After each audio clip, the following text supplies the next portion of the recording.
So this is interesting. So this story came out this morning. I'll just make it brief here. The Boston Herald reporter Jeff Howe came out and said the Patriots and Brady are already working on a contract extension, which tells you right now, my belief is that Belichick 64, this whole Garoppolo story, it really depends on what Bill Belichick wants to do. I think Belichick's got about 4 years to coach. I think Belichick wants to only potentially play with Brady. And he knows how lucky he is to have Brady. He's done really nothing without Tom Brady. Belichick's got a losing record without Brady. And I think Belichick's thinking to himself, I'm 64. Tom's going to play 3 more years. 67, we'll retire together. Brady said yesterday, I'd never want to play for another coach. I think Belichick wouldn't say that, but I don't think he wants to play with another quarterback. And Belichick, again, is making $7-8 million a year, not a big spender. He likes to golf. He likes warm weather. He may go down and run the Miami Dolphins.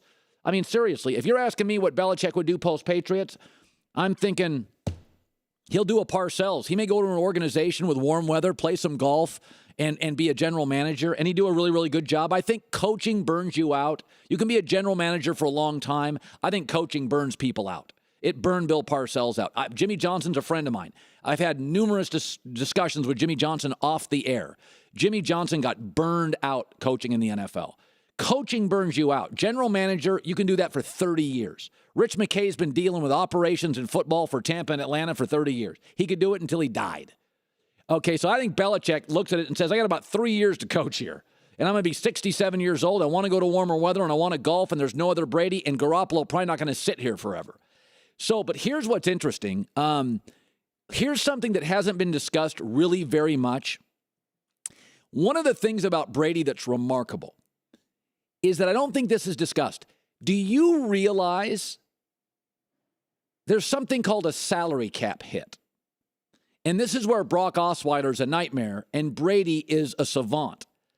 Brady, on average, because he's willing to rework his contract, has a salary cap hit that is generally in the middle of the pack. If you look at quarterbacks not on a rookie contract, Brady's current salary cap hit is $14 million. That's less than Andy Dalton, Alex Smith, Sam Bradford, and Jay Cutler. It is the story about Brady that is never told. He is willing to rework his contract.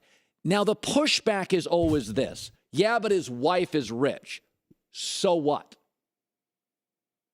So, you think in an alpha male business that a quarterback be willing to take a lollipop and a pat on the back because his wife was rich? Pro sports is men. Money is respect. That's all it is. They don't need more of it. It's respect. Dwayne Wade left the city he owns the key to go to Chicago for $1 million more a year because he didn't feel respected.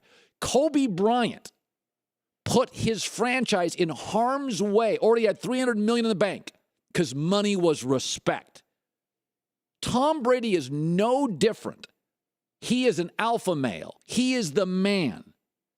He is willing to take significantly less and completely manipulate the cap to help his team out. This idea that his wife is, let me ask you this. If you were a stockbroker, that's a male business, Wall Street, and your wife made good money, and you knew you were better than every stockbroker and every equity trader, would you take substantially less? Hell no, you wouldn't. If you were a chef and you thought you were the best chef in New York City and your wife owned a real estate company, would you work for free? You know what Bourdain's making. You know what Emerald's making. You know what Bobby Flay's making. You're not working for half of what they make. This idea that it's easy in an alpha male business to just take less. Kobe Bryant had $300 million net worth, and yet made his agent sign a deal with the Lakers, paying him $100,000 more than Kevin Garnett, so he'd be the highest paid player ever. Nobody's made more money in NBA history on the court than Kobe, even more than MJ. Dwayne Wade left the city he owns and loves for a nickel more because money is respect. So this points to something I've always said about Brady. His coachability on the field and off is absolutely unique. I mean, I got nothing against Peyton Manning. He's one of the 5 best players I've ever seen play football. He and Elway don't get along. He and Elway had real trouble. He and Elway, behind the scenes, issues. Why? Because Elway wanted him to take less as he massively deteriorated. Tom Brady's better statistically than he's ever been and will take pay cuts. Peyton Manning deteriorated significantly and was upset Elway asked him to take a pay cut because money is respect in pro sport.